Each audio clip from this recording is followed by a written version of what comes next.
Welcome everybody to the mighty Chinook, available now in early access in DCS.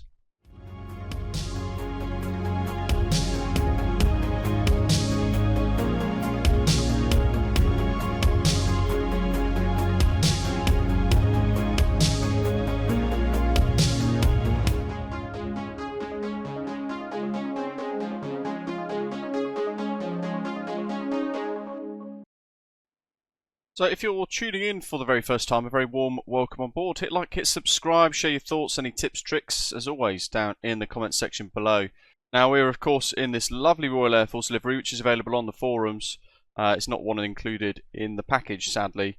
And this episode is going to focus on cold and dark through to engine start, just to help you get this helicopter started before you worry about flying it in DCS. Looks fantastic, doesn't it? Really cool. Iconic. So, when you get into the helicopter in the first instance, what you'll notice is everything is powered down. You need to have, of course, set all your keybinds before this as well, so it'd be worth just kind of, depending on whatever hardware you've got, tinkering away, and you might find that during the startup sequence, you might need to change your switch location. That's fine. Take your time working through it. Up in the overhead panel here, we've got all the electrical systems and the fuel pumps, effectively the condition levers for the propellers, and the hook and hoist system. Down below, we've got the steering controls, TACANs, radios. We've got two CDUs, and then we've got the multi-function displays in the middle. Parking brake is just ahead on the left, roughly in the middle of the screen there. And to set that, you'll need to make sure you fully depress the pedals and then you pull it out, release the pedals, and then you can let go of the switch. To release the brakes, all you need to do is push down on the brakes and you'll see the pedal there go back in to release. Really important control here, the AFCS. That's going to help you in flight, so that will be really important in a future video. We'll go into that as well. You've got the radio altimeter, and then you've got this kind of pitch control here, which is super important. It gives you an idea of your reference for pitch, and that's kind of it really. So first things first, up in the overhead panel, we are going to just simply turn the battery system on. And that will give a little bit of life to the helicopter. So you'll see various little things powered up. It's worth noticing as well, the ASE is here. We've got the jettison switch, the arms safe, and the RWR volume toggle there with the bypass normal switch. Really important as well. So with a bit of power, what we're going to do is work up through the helicopter. Basically, you want to turn the anti-collision light over here to both FAA. That's now giving it a bit of power to the helicopter. We're going to turn the APU on. We need to tell the people in the back, if there are any, like the loadmaster. Pop the alarm on for a few seconds, and that tells them. And you can also, if you really want to, test the red lights, green lights. For the jump controls, there's the red light.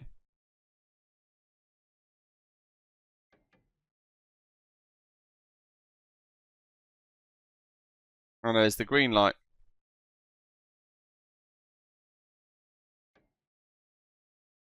And once that's done, we're going to pop the APU into the run position for 5 seconds. Bit of a patience thing, this. And then we're going to move it into the start position for 2 seconds and then release.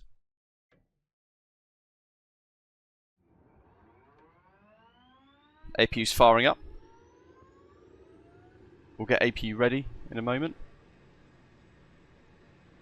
There we are, super quick. And then with that done, we can pop the APU generator to the on position. And we need to make sure the power transfer 1 and 2 are switched to the on position as well. Up here, make sure the emergency exit lights are armed. And work back down. Everything else is good. There's the power to the helicopter. Just to throw some extra tips to you, the CDU always starts on the index page. And you can see there the kind of alignment of the INS as well with our present position, coordinates, latitude, longitude, all that sort of thing. If you want to, you can press flight plan, and it's initially stating it's going to be from Kandahar. And we need to then, if we want to put in any waypoints, for example this here, we can do Alt left click, we get the coordinates above in this pop-up, which is really handy. We're going to press modify flight plan. Depends on what format you're going to use, but we're just going to type in for now north 3158.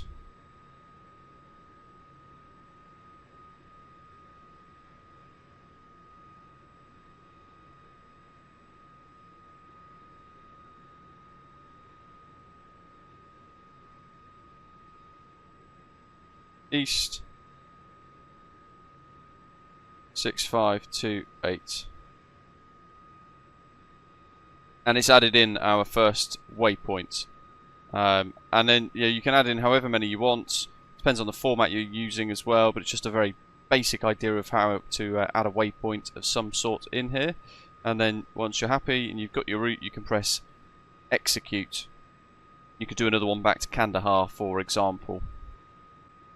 With that done, we've got a whole load of warnings here. We can, if we want to, acknowledge them all to clear them. And it will recycle. They'll still be present. They just won't be highlighted in big, bold and yellow. And you can see there our waypoint before. Now if you want to just change that to a map, you can press HSD on, or the off bit to turn on the map. And then you've got your zoom controls here, which are really cool. Primary flight display, again you can go to full, half, you can change all of the symbology to however you want across all of these displays, but we obviously now need to think about engine start. So inst on that the MFD there, and before we start her up, what we need to do is some control surface checks. For this I'm going to head outside so you can see the deflections, and effectively you want to move the cyclic in a big square. So I'm going to go fully left, there's the deflection of the rotor, all the way forwards, all the way to the right, keeping it forwards, right and back, back and centre, left and back, and then all the way back to the right, back to neutral. And then we're going to check yaw. There goes the rotation again of the blades across the both rotors there. Across both rotors, you can see that from inside the cockpit as well, which is really cool. And then with that in mind, we're going to go back up to the overhead panel. We're going to turn main forwards and aft left tanks on there. So just those two for now. Crossfeed open. We're going to move the first engine control condition lever to the ground position. Make sure that backup power is on there as well, so it's kind of just working just nicely down through the middle. And then with that in mind, in the middle here we've got engine start. We're going to start 1. So press and hold. You see NG there on the left rising through 15. Release that starter and then monitor. Here she goes.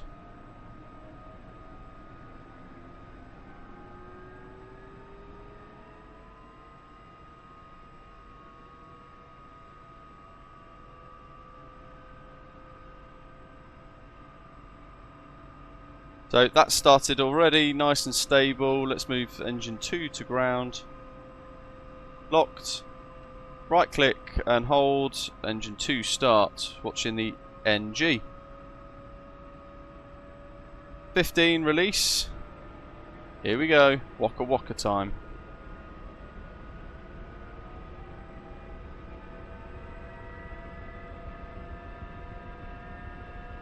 Engine 1 we can move to flight.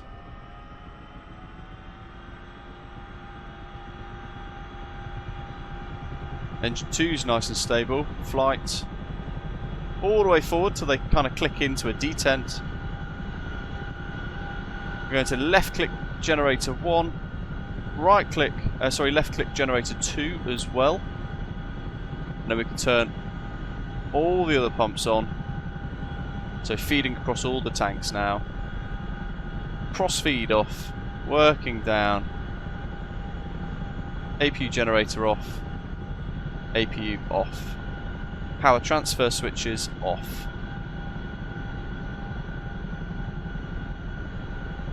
And that's it. Cold or dark to engine start in the mighty DCS Chinook. Hope you've enjoyed it. Again, hit like, hit subscribe, it helps the channel. Share your thoughts down in the comments below. Love a bit of engagement and involvement from you folks. And I'll see you in a video in the very near future. Take care. Thanks for watching.